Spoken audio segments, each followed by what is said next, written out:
Hello, আসসালামু আলাইকুম। কি অবস্থা সবাই? কেমন আছেন সবাই? আশা করতেছি খুবই ভালো আছেন। অনেকদিন পর আবার আসলাম। তবে একটা ভালো একটা ব্যাপার নিয়ে আসলাম। সেটা হচ্ছে আপনারা যখন একটা বাইক নতুন কিনেন, নতুন কেনার সময় না আপনারা অনেক কিছু দেখেন, দাম দেখেন, স্পেক দেখেন, হ্যাঁ, আফটার সেল সার্ভিস সব কিছু দেখেন। বাট একটা জিনিস ভুলে যান বেশিরভাগ সময়, সেটা হচ্ছে ওয়েট ডিস্ট্রিবিউশন। একটা বাইকের স্পেকের সাথে ওয়েট ডিস্ট্রিবিউশনটাও কিন্তু খেয়াল করা খুব খুব খুব বেশি জরুরি। কেন? Let me explain to you.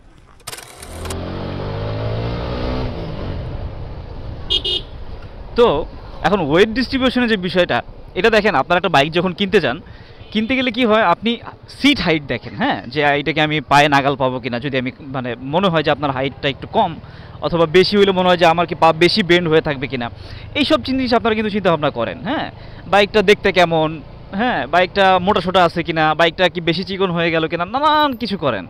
কিন্তু বাইকটার ওয়েট ডিস্ট্রিবিউশন ঠিক আছে কিনা, এই জিনিসটা আপনারা কয়জন খেয়াল করেন? এটা আমার একটু বলেন তো। কেন খেয়াল করবেন? এটাই তো আপনাদের এখন মনে প্রশ্ন আসতে পারে, তাই না? যে ওয়েট ডিস্ট্রিবিউশনের আবার খেয়াল করার কি আছে ভাই? হ্যাঁ, বেশিরভাগ বাইকগুলির তো দেখা গেছে যে কাছাকাছি ওয়েট থাকে, হ্যাঁ, 150 কম, 145, 40, 135, রাইট? আবার কোনো ক্ষেত্রে দেখা গেছে GSX-R দেখা গেছে আরও কম, 140-এরও কম। তো এরকম হয়তো, রাইট? তো এই জন্য হয়তো আপনার কাছে মনে হতে পারে যে কাছাকাছি ওয়েট, এটার আবার ডিস্ট্রিবিউশনের কি ভাই, এগুলো দেখার কিছু আছে নাকি? দেখার কিছু আছে ভাই, দেখার অনেক কিছু আছে। কারণ ওয়েট ডিস্ট্রিবিউশনের বিষয়টা মানে একেবারে ছোট না। দেখেন, ওয়েটের বিষয়টা হচ্ছে আপনি দেখবেন যে বাইকের কিন্তু আলাদা আলাদা ওয়েটের কথা বলা থাকে নানান জায়গায়। ট্যাঙ্ক ফুল করা অবস্থায় গাড়ির ওয়েট থাকে একরকম, ফুল মানে খালি থাকা অবস্থায় আবার আরেক রকম। কী অবস্থায় এরা কীভাবে ব্রেক করে, আরেকজন তো কী আর বলবো।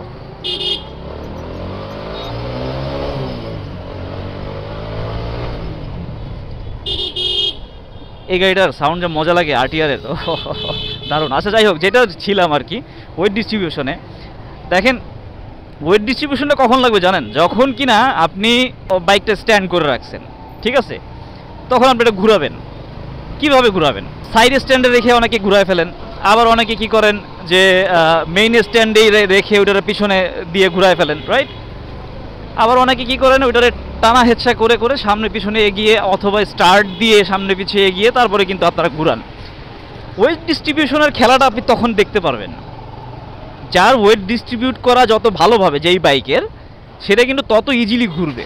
হ্যাঁ, আবার মনে করেন যে একটা বাইকের সিট হাইট কম, লেটস সে যে আপনি আমার কথাই ধরেন অথবা আপনি সুজুকির কথাই ধরেন, ঠিক আছে, যে ওইটা সিট হাইট প্রায় সেমই, হয়তো 5 মিলিমিটার এদিক সেদিক হবে, হ্যাঁ, কাছাকাছি।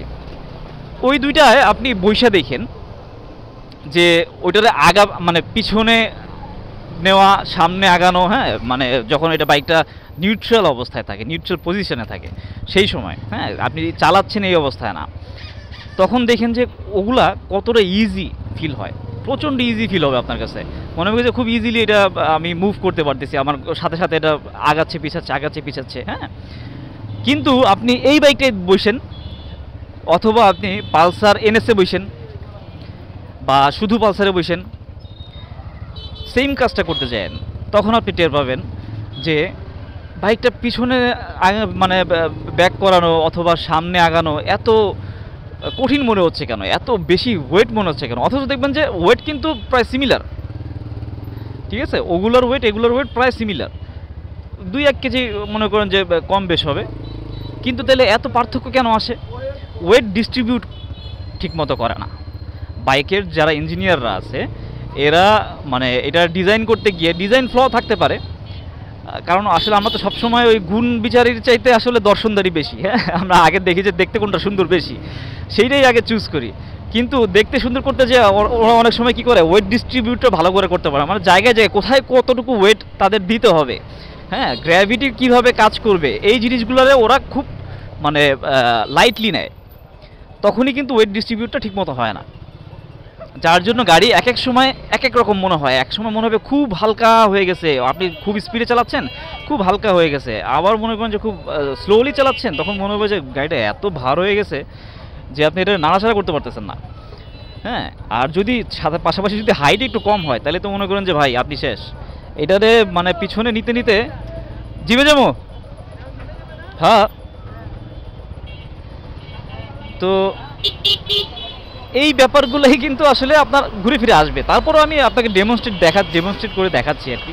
আল্লাহ, এই পরিমাণ অটো যে ভাই, কি যে একটা অবস্থা, মানে যেদিকে তাকাই খালি অটো আর অটো। এই দেখেন, এই দেখেন।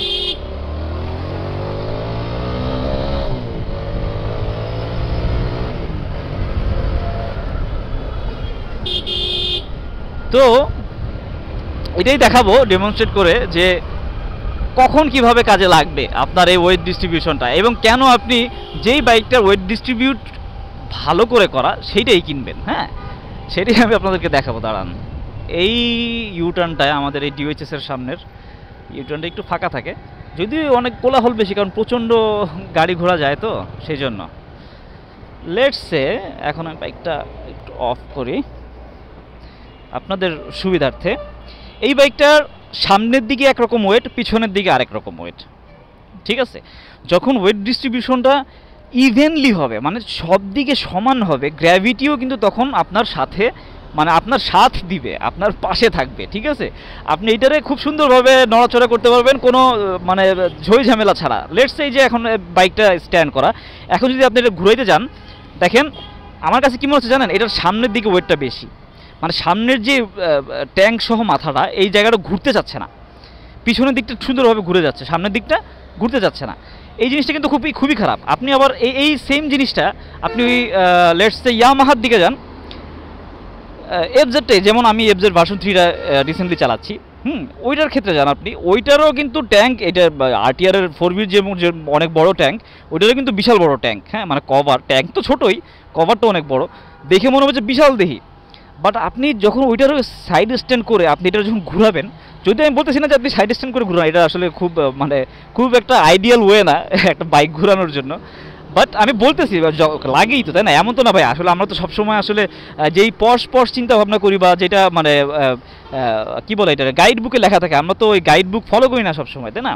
আমরা হয়তো বা ইসের স্বার্থে, মানে কি বলে গালিগালাজ না খাওয়ার স্বার্থে হয়তো বা অনেক সময় বলি, কিন্তু আমরা লুকিয়ে নিজেরা কিন্তু এই ধরনের কাজ অনেক বেশি করি, ঠিক আছে? এবং যারা কমেন্ট করেন, যারা এই কাজগুলো করেন, সাইড স্ট্যান্ডে রেখে বাইকটা ঘোরান, হ্যাঁ। তো যাই হোক, সেটাই বলতেছিলাম যে ওইটার কিন্তু ট্যাঙ্ক অনেক বড় হওয়া সত্ত্বেও ওইটা আপনি যখন সাইড স্ট্যান্ড ফেলে ওইটা ঘুরাবেন, দেখবেন যে ওটা এক চান্সে ঘুরে গেছে। কেন? কারণ ওইটার ওয়েট কিন্তু মানে ইভেনলি ডিস্ট্রিবিউট করা, সব দিকে খুব সুন্দরভাবে সমানভাবে করা, যার জন্য এটাতে মানে খুব লাইট ওয়েট ফিল হবে, মনেই হবে না যে এটা বাইকের ওজন এত। তারপর মনে করেন যে আপনি এটা উঠে বসছেন, হ্যাঁ, উঠে বসার পরে আপনি যেটা পিছনে নিচ্ছেন অথবা এটার সামনে আগাচ্ছেন, তখন দেখবেন যে এই বাইকটা না, এই যে কেমন একটু ডানে বামে কাজ করতেছে।